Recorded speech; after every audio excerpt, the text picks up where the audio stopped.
Hi, എല്ലാവർക്കും സിനീസ് food കോർട്ടിലേക്ക് ഒരിക്കൽ കൂടി സ്വാഗതം. ഇന്ന് ഞാൻ വന്നിട്ടുള്ളത് ക്രിസ്മസ് സ്പെഷ്യൽ പ്ലം കേക്കിൻ്റെ റെസിപ്പി ആയിട്ടാണ്. അപ്പോൾ ഇതിന് മുന്നേ ഒരു പ്ലം കേക്കിൻ്റെ റെസിപ്പി ഇട്ടിട്ടുണ്ടായിരുന്നു. അത് നമ്മൾ ഗോതമ്പൊടിയും ശർക്കരയും വെച്ചിട്ടൊക്കെ ചെയ്ത ഒരു പ്ലം കേക്കായിരുന്നു. പക്ഷേ ഇന്ന് ഞാൻ കാണിക്കുന്നത് നമ്മൾ കടയിൽ നിന്നൊക്കെ വാങ്ങിക്കുന്ന അതേ ടേസ്റ്റിലുള്ള പ്ലം കേക്കിൻ്റെ റെസിപ്പിയാണ്. പിന്നെ ഇത് ഓവണും ബീറ്ററും ഒന്നും യൂസ് ചെയ്യാതെയാണ് ചെയ്യുന്നത്. അതുകൊണ്ട് എല്ലാവർക്കും തന്നെ ഇത് വീട്ടിൽ തയ്യാറാക്കാൻ പറ്റുന്നതേ ഉള്ളൂ. അപ്പോൾ വീഡിയോ എല്ലാവരും കണ്ടു നോക്കുക. ഇഷ്ടമാവുകയാണെങ്കിൽ ചാനൽ സബ്സ്ക്രൈബ് ചെയ്യാം, തൊട്ടടുത്തുള്ള ബെല്ലൈക്കൺ കൂടെ ക്ലിക്ക് ചെയ്യുക. അപ്പോൾ ഞാൻ പുതിയ വീഡിയോസൊക്കെ അപ്ലോഡ് ചെയ്യുമ്പോൾ നിങ്ങൾക്ക് നോട്ടിഫിക്കേഷൻസ് കിട്ടുന്നതായിരിക്കും. അപ്പോൾ നമുക്ക് വേഗം തന്നെ കേക്ക് എങ്ങനെ തയ്യാറാക്കുന്നതെന്ന് നോക്കാം.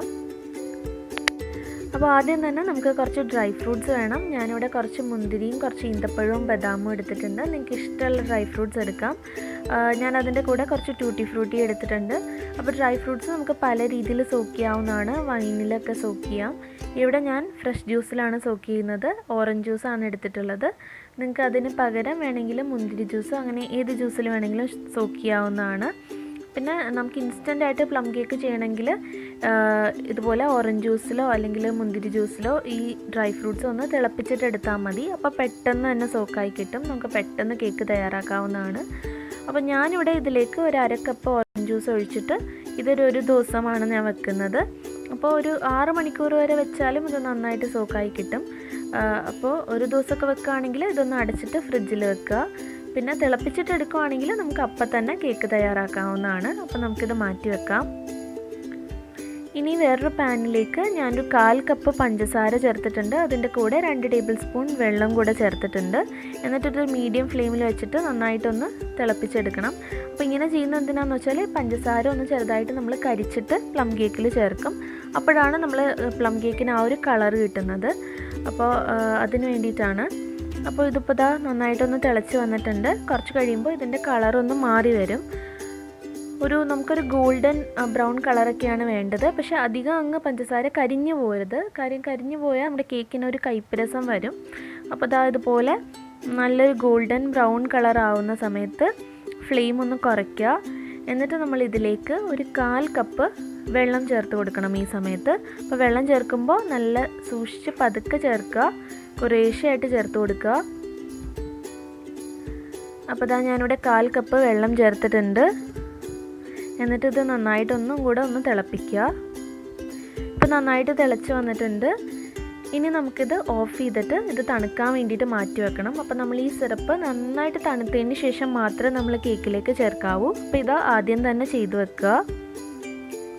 ഇനി ഞാനിവിടെ ഒരു 1/4 കപ്പ് പഞ്ചസാര എടുത്തിട്ടുണ്ട്. അതിലേക്ക് ഒരു കഷ്ണം പട്ട, 2 കറിയാമ്പൂ, 2 ഏലക്കായ എടുത്തിട്ടുണ്ട്.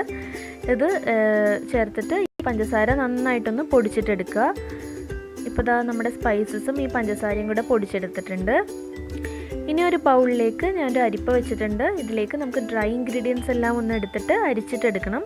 അപ്പോൾ ഞാനിവിടെ 1 കപ്പ് മൈദയാണ് എടുത്തിട്ടുള്ളത്. 240 ml കപ്പാണ്.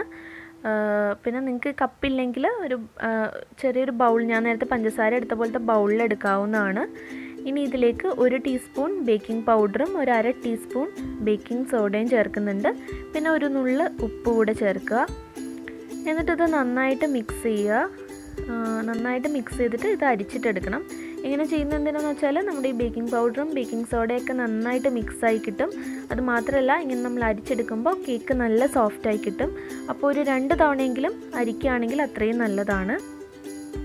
അപ്പോൾ നമ്മുടെ ഡ്രൈ ഫ്രൂട്ട്സൊക്കെ സോക്ക് ചെയ്തത് റെഡി ആയിട്ടുണ്ട്. ഞാനിതിലേക്ക് കുറച്ച് ഓറഞ്ച് സെസ്റ്റ് കൂടെ ചേർക്കുന്നുണ്ട്. അതായത് ഓറഞ്ച് എടുത്തിട്ട് അതിൻ്റെ തൊലിയുടെ ഭാഗത്തുനിന്ന് ചെറുതായിട്ട് ഇങ്ങനെ ഒന്ന് ചുരണ്ടി എടുക്കുക.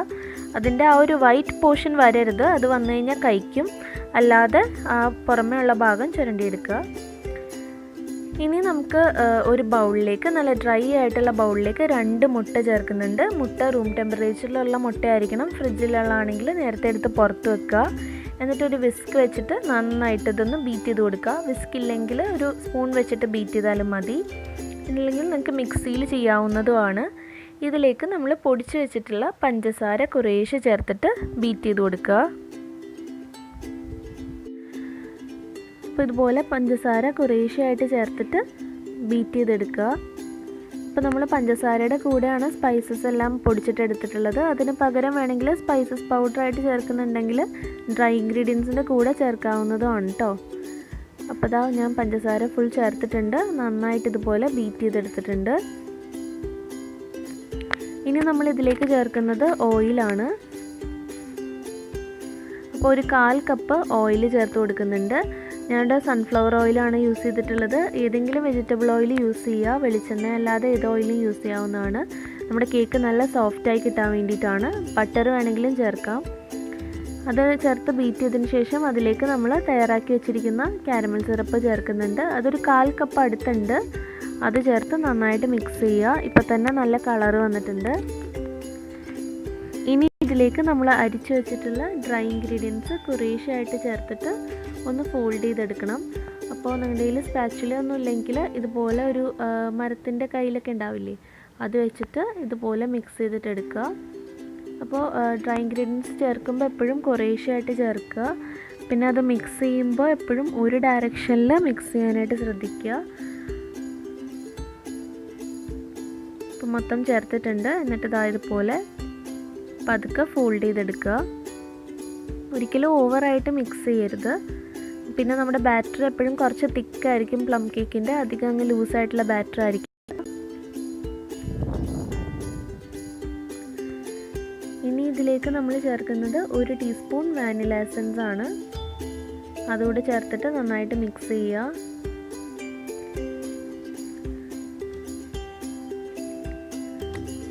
പിന്നെ ഇതിലേക്ക് നമ്മൾ സോക്ക് ചെയ്ത് വെച്ചിട്ടുള്ള ഡ്രൈ ഫ്രൂട്ട്സ് ചേർക്കുക. അപ്പോൾ അതിൻ്റെ കൂടെ ഓറഞ്ച് ജ്യൂസ് കുറച്ചുണ്ടെങ്കിൽ അത് ചേർത്തു എന്ന് വെച്ചിട്ട് കുഴപ്പമില്ല, കേക്കിന് നല്ല ടേസ്റ്റാണ്. അപ്പോൾ ബാക്കിയുള്ള ഓറഞ്ച് ജ്യൂസ് ചേർക്കാം നമുക്ക്. അപ്പോൾ നമ്മുടെ ബാറ്റർ ഇവിടെ റെഡി ആയിട്ടുണ്ട്. ബാറ്റർ എപ്പോഴും തിക്കായിരിക്കണം. ഇനി നമ്മുടെ കേക്ക് ടിന്നൊന്ന് ഗ്രീസ് ചെയ്തിട്ട് എടുക്കണം. അപ്പോൾ കേക്ക് ടിന്നിലേക്ക് ഞാനിവിടെ കുറച്ച് ഓയിലാണ് ചേർക്കുന്നത്. ഓയിൽ അല്ലെങ്കിൽ ബട്ടർ നിങ്ങൾക്ക് തേച്ച് കൊടുക്കാവുന്നതാണ്. അപ്പോൾ സൈഡിലും ഒക്കെ തേച്ച് കൊടുക്കാനായിട്ട് ശ്രദ്ധിക്കുക. ഇനി ഇതിലേക്ക് ഞാനിവിടെ ബട്ടർ പേപ്പറാണ് വെക്കുന്നത്. നിങ്ങൾക്ക് വേണമെങ്കിൽ ഈ ഓയിലിൻ്റെ പുറത്ത് കുറച്ച് മൈദ തൂവിയിട്ട് എക്സ്ട്രാ വരുന്ന മൈദ തട്ടിക്കളഞ്ഞാലും മതി. അങ്ങനെയാണെങ്കിലും നമുക്ക് കേക്ക് ടിൻ ഗ്രീസ് ചെയ്തിട്ട് എടുക്കാവുന്നതാണ്. ഇനി നമ്മുടെ ബാറ്റർ ഇതിലേക്ക് ഒഴിക്കണം. അപ്പോൾ അതിന് മുന്നേ ആയിട്ട് തന്നെ നമ്മളൊരു 10 മിനിറ്റ് മുന്നേ നമ്മൾ ഏത് പാത്രത്തിലാണോ കേക്ക് ബേക്ക് ചെയ്യുന്നത് അതൊന്ന് പ്രീഹീറ്റ് ചെയ്യണം. അപ്പോൾ ഞാനിവിടെ ഈ ഒരു പാത്രത്തിലാണ്. അപ്പോൾ അതിലേക്ക് 1 കപ്പ് ഉപ്പിട്ട് കൊടുത്തിട്ട് അതൊന്ന് ലെവൽ ചെയ്ത് കൊടുക്കുക. ഈ ഉപ്പ് നമുക്ക് ഇനിയും യൂസ് ചെയ്യാവുന്നതാണ്. അതിലേക്ക് ഒരു പ്ലേറ്റ് അല്ലെങ്കിൽ സ്റ്റാൻഡ് ഇറക്കി വെക്കുക. നിങ്ങൾക്കിതിന് പകരം കുക്കർ വേണമെങ്കിൽ യൂസ് ചെയ്യാവുന്നതാണ്. എന്നിട്ട് ഇത് അടച്ചിട്ട് ഒരു 10 മിനിറ്റ് ഒന്ന് പ്രീഹീറ്റ് ചെയ്യണം മീഡിയം ഫ്ലെയിമിൽ. കുക്കറാണെങ്കിൽ അതിൽ വിസിലിടരുത്, വിസിലിടാതെ വേണം വെക്കാൻ വേണ്ടിയിട്ട്.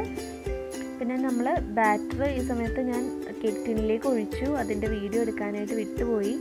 അപ്പോൾ ഒന്നുമില്ല, ബാറ്റർ കേക്ക് ടിന്നിലേക്ക് ഒഴിക്കുക. എന്നിട്ട് ഇത് 2 തവണ ഒന്ന് ടാപ്പ് ചെയ്ത് കൊടുക്കുക, എയർ ബബിൾസ് പോകാൻ വേണ്ടിയിട്ട്. അത്രേ ഉള്ളൂ. ഞാൻ പുറത്ത് കുറച്ച് ടൂട്ടി ഫ്രൂട്ടി ഇട്ടിട്ടുണ്ട്. കേക്കിൻ്റെ ടിന്ന് അതിൽ വെച്ചതിന് ശേഷം അടച്ചിട്ട് നമ്മളൊരു 40-45 മിനിറ്റ് വരെയാണ് ഇത് ബേക്ക് ചെയ്തിട്ട് എടുക്കുന്നത്. അപ്പോൾ ഒരു 40 മിനിറ്റ് ഒക്കെ കഴിയുമ്പോൾ തന്നെ നമുക്കൊന്ന് തുറന്ന് നോക്കാവുന്നതാണ് കേക്ക് വെന്തിട്ടുണ്ടോ ഇല്ലയോ എന്ന്. അപ്പോൾ അതിന് വേണ്ടിയിട്ട് ഒരു ടൂത്ത് പിക്ക് അല്ലെങ്കിൽ ഒരു കത്തി വെച്ചിട്ട് കേക്കിൻ്റെ മെയിൻലി നടുക്കായിട്ട് കുത്തി നോക്കുക. കാരണം നടുക്കാണ് വെന്തിട്ടുണ്ടാവാതെ വരിക, സൈഡിലൊക്കെ ആദ്യമേ വെന്ത് വരും. അപ്പോൾ ഇങ്ങനെ കുത്തി നോക്കുമ്പോൾ അതിലൊന്നും വന്നിട്ടില്ലെങ്കിൽ നമ്മുടെ കേക്ക് നന്നായിട്ട് വെന്തിട്ടുണ്ടെന്നാണ് അർത്ഥം. ഇനി നമുക്ക് ഇതിൽ നിന്ന് കേക്ക് എടുത്തിട്ട് പുറത്തേക്ക് വെച്ച് തണുക്കാൻ വേണ്ടിയിട്ട്. ഇപ്പോൾ നമ്മുടെ കേക്ക് നന്നായിട്ട് തണുത്തിട്ടുണ്ട്. അപ്പോൾ കേക്കിൻ്റെ സൈഡൊക്കെ ഒരു കത്തി വെച്ചിട്ട് ഇതുപോലെ ഒന്ന് വിടിയിച്ച് കൊടുക്കാം. അപ്പോൾ നമുക്ക് പ്ലേറ്റിലേക്ക് ഇതിങ്ങനെ കമത്തിയിട്ടുണ്ടെങ്കിൽ പെട്ടെന്ന് തന്നെ കേക്ക് വരും. ഇനി അതിൻ്റെ ബട്ടർ പേപ്പർ കൂടെ ഒന്ന് മാറ്റി കൊടുക്കാം. നല്ല സോഫ്റ്റ് ആയിട്ടുള്ള പ്ലം കേക്കാണ്. അപ്പോൾ ഞാനിതൊന്ന് മുറിച്ച് കാണിച്ചു തരാം.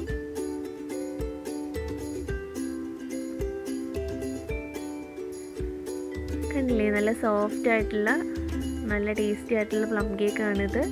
അപ്പോൾ എല്ലാവരും ഈ ക്രിസ്മസിന് ഒന്ന് ട്രൈ ചെയ്ത് നോക്കുക. അതുപോലെ ഇതിന് മുന്നേ ഞാൻ ഗോതമ്പൊടിയും ശർക്കരയും വെച്ചിട്ടുള്ള പ്ലം കേക്കിൻ്റെ റെസിപ്പി ഇട്ടിട്ടുണ്ട്.